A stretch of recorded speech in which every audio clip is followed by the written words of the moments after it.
នេះបងប្អូនដើមឈើគឺធំធំនៅក្នុងព្រៃជ្រៅនេះបងចូលមកយកបានថតសកម្មភាពផ្លូវនេះដោយសារជិះម៉ូតូផ្លូវវ៉ាទៅយកបានថតទេខ្ញុំអត់មានដងកាមេរ៉ាមកទេមានស្រាប់ថតនឹងមានដើមឈើខ្ពស់ណាឲ្យលុយបាក់កជ្រុះជ្រៅដែរនឹងជ្រុះនេះជ្រុះព្រៃឈើធំធំស្ដាប់សัตว์យំសัตว์អីត្រូវនេះតោះបងប្អូនឥឡូវយើងចុះទៅជ្រុះដោយការជាមួយខ្ញុំទាំងអស់គ្នានេះជាផ្លូវពីធ្វើមកទៅនេះពួកវាចាក់សំអងចាក់បេតុងមានស្ពានកាន់ដៃកាន់អីអស់ហើយពីវាថាស្អាតយើងអាចលេងបាននេះគាត់ថានៅនេះវារៀងស្ងាត់បន្តិចបងប្អូនទៅឆ្ងាយពីខេត្តដែរឆ្ងាយជាងដូចជាមិនឆ្ងាយប្រហែលទៅ10គីឡូជាងយើងអាហ្នឹងយើងគិតថាមិនឆ្ងាយទេអានេះជាផ្លូវយើងចុះទៅដាក់ឲ្យហ្នឹងទៅគេចាក់សំងចាក់អីហើយអស់ទាំងថ្មទាំងអីធំណាទាំងថ្មដើមឈើយើងថាដើមឈើអើតនេះខ្ញុំដាក់កាមេរ៉ាឡើងបន្តិចអើតមើលនេះទិដ្ឋភាពខាងលើព្រៃឈើអញ្ចឹងនេះព្រៃឈើដើមឈើ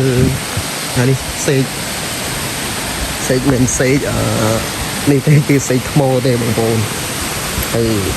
យើងបញ្ចប់ពីសង្គ្រាមទៅយើងចាប់ផ្ដើមចុះធ្វើវីដេអូវិញខ្ញុំមកយ៉ាងនេះខ្ញុំបានថតវីដេអូដែរទេគឺខ្ញុំរវល់ធ្វើការធ្វើអីដែរហ្នឹងហើយណាមួយយើងគិតពីរឿងប្រទេសជាតិទៅដែរកុំឲ្យថាយើងខុសយកគិតពីរឿងប្រទេសជាតិទៅអីចឹងទៅពេលអញ្ចឹងទៅក៏ខ្ញុំសម្រាប់មួយយ៉ាងទៅហើយឆ្នៃឲ្យខ្ញុំក៏អត់សូវមានអ្នកមើលដែរហ្នឹងឥឡូវហ្នឹងសារបាត់មកកាត់ផ្សាយបាត់អីអស់ហើយនេះទឹកជ្រោះនេះវាខែតាំងក្នុងខែ12ចុងឆ្នាំហ្នឹងហ្នឹងហើយអាចចូលឆ្នាំនេះយើងអាចមកលេងបានលេងទីនេះបានបងប្អូននិយាយថាទឹកធ្លាក់ស្អាតស្អាតយកមែនតើទឹកខ្លាល្អណាយើងអាចលេងបានទេណាលេងបានមុខបានអីទេណាខ្លាល្អនេះលើមកស្អាតយើងអាចជួយលេងបានលេងអីបានជាល្អខំស្ងាត់ល្អលក្ខណៈថាយើងដើរផ្សងព្រេងផ្សងអីក្នុងព្រៃអីក៏ត្រូវម្យ៉ាងដែរព្រៃឈើស្អាតតែប្រភេទស្អាតមែនតើនៅទីនេះ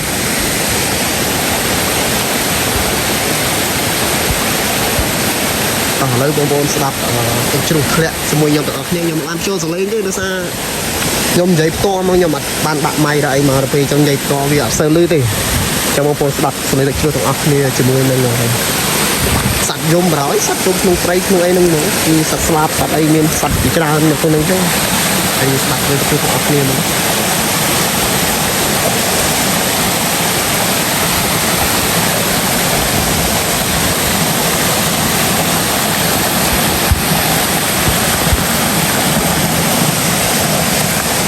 នេះខ្ញុំដើរទៅគៀកទឹកជ្រោះ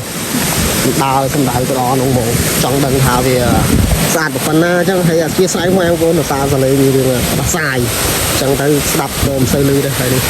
មកគៀកទឹកជ្រោះហើយស្ដាប់លើទឹកជ្រោះទាំងអស់គ្នា